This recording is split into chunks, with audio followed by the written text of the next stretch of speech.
Okay, so for anybody wondering, no, I did not buy the full game off of the Xbox store. This is the free trial / demo. Also, my voice hurts a little bit because I think I'm getting sick, but it doesn't matter because we have to provide good quality content. But that doesn't matter. Point is, this thing sucks. Little Nightmares 3 was billed as a fresh return to the series' eerie world, introducing online co-op and new protagonists. But fans and critics agree that it ultimately feels rushed and fragmented, lacking the depth and cohesion of Little Nightmares 1 and 2. The base game lasts only 4 to 5 hours and is priced at $40 plus a $15 expansion pass. Gameplay feels like a series of levels rather than a unified story. Its narrative is complete and confusing with too much left to external media. Technical issues at launch were severe. Co-op often desyncs, puzzles lock up, and the game needed multiple patches for stability. Meanwhile, the first two Little Nightmares games, made in 2017 and 2021, crafted a tight, atmospheric world and poignant themes. Poignant? Is that the right way to say it? I don't know. That Little Nightmares 3 fails to recapture. This analysis will show that Little Nightmares 3's story, design, and value drift from the series' strengths, making it a disappointing successor. Unlike Little Nightmares 1 and 2, which each centered on a clear theme, Little Nightmares 3's story feels directionless. Reviewers noted the plot never feels like it has anything to say and ends underwhelmingly. Longtime fans on forums highlight how Little Nightmares 3 leaves more questions than answers. For example, the reveal that Alone is imaginary is telegraphed too early, making the final sacrifice scene emotionally hollow. Lowe's mirror powers and loneliness motif lack context, unlike Mono and 6, whose abilities tied into Little Nightmares 2's TV theme. Lowe's teleportation via mirrors is dropped into the story without payoff. Players remark, Little Nightmares 3 doesn't know what it wants to say. Even Little Nightmares 3's developers hint that major plot threads are left dangling. The game's trailer and pre-orders tease an expansive new world, the Spiral, but the base campaign's 4 chapters barely explore it. One fan notes that Little Nightmares 3 feels rushed, and it's missing an entire chapter. Instead, a DLC chapter is planned, but players rightly argue the main game shouldn't have been so disjointed from the outset. In contrast, Little Nightmares 1 and 2 delivered mysteries that could largely be pieced together through gameplay alone without requiring external tie-ins. By offloading world building to podcasts and teaser material, Little Nightmares 3 breaks trust with players. As one critic put it, splitting Nightmares into cosmics and audio dramas is hurting the franchise and feels like a cash grab.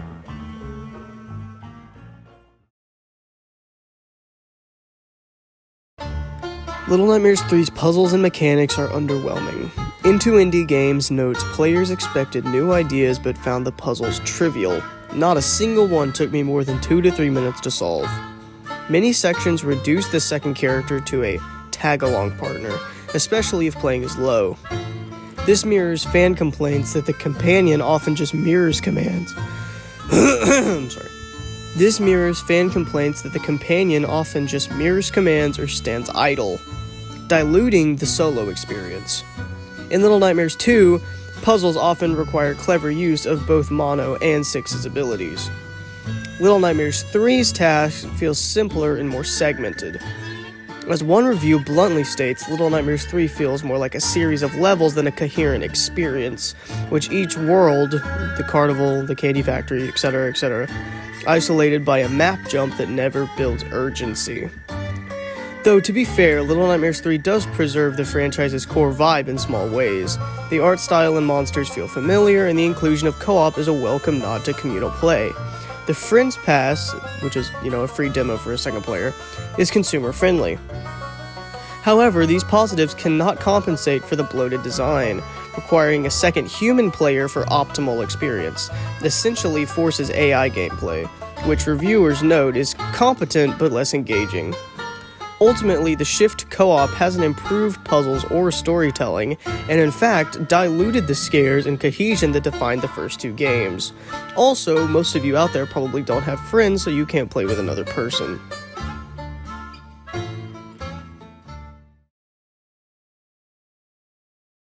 Another sore point is value. Little Nightmares 1 and 2 launched at about $30 to $40 with 5 to 7 hours of gameplay, which is, actually pretty good. Little Nightmares 3's base game is $40 at only 4 to 5 hours long. Steam reviews complain it's 1000% not worth the price, given how quickly it can be beaten. The deluxe/complete editions add costumes and 2 DLC chapters, but those cost an extra $15 and only arrive months later. Fans note that previous entry seasons had less nickel and dime content.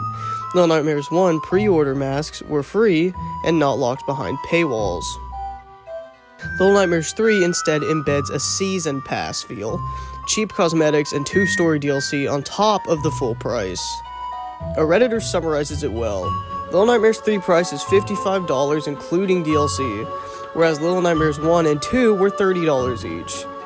This has led many to accuse the publishers of a greedy cash grab, as I said before. Critics point out that Little Nightmares 3 effectively charges twice for what used to be included, charging $40 for the base game and then asking for another $15. The store even lists masks and costumes separately. Even if optional, this gating of cosmetic content feels at odds with the series' indie-spirited roots. As one fan puts it, Little Nightmares isn't EA or Activision. It shouldn't nickel and dime loyal players. In sum, Little Nightmares 3's monetization strategy, higher base price and expensive DLC, clashes with the modest length and indie heritage of the series, fueling frustration that the game was overpriced and too thin on content.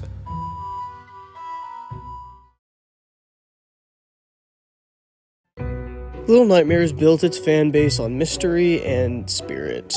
Little Nightmares 3's development, which, with new studio's supermassive games instead of Tarsier, signaled a big change. Many community members were skeptical, and post-launch they voiced resentment. Forums are filled with comments like, "Studio change usually is a bad sign," and "The game feels like a cash grab." I feel like this whole video is just about cash grabs, huh? The harsh Reddit review above ends with Tarsier Studios for the win. An explicit preference for the original creators. I, a Little Nightmares fan myself, think that Tarsier did a much better job than Supermassive in terms of gameplay, pricing, and cosmetics, and, just everything together. This cultural shift contributes to the expectations mismatch. Fans expected a continuation of Little Nightmares 1 and 2's concise horror, but got something more generic and commercialized. Yes. Still, it's worth acknowledging Little Nightmares 3 had hype going in. Early previews and trailers suggest big worlds and co-op thrills. Some reviews, IGN and Eurogamer, note Little Nightmares 3's initial concept was promising, but the mismatch between expectation and reality has provoked sharp reactions. Players feel betrayed that the promised shared nightmare translates to grinding the same puzzles with an AI. The disparity is clear in scores. Nightmares 2 still holds a Metacritic in the mid-80s, while Nightmares 3 averages in the high 60s. Even if not all criticism is fair, some defend Little Nightmares 3's mood as intentionally about loneliness.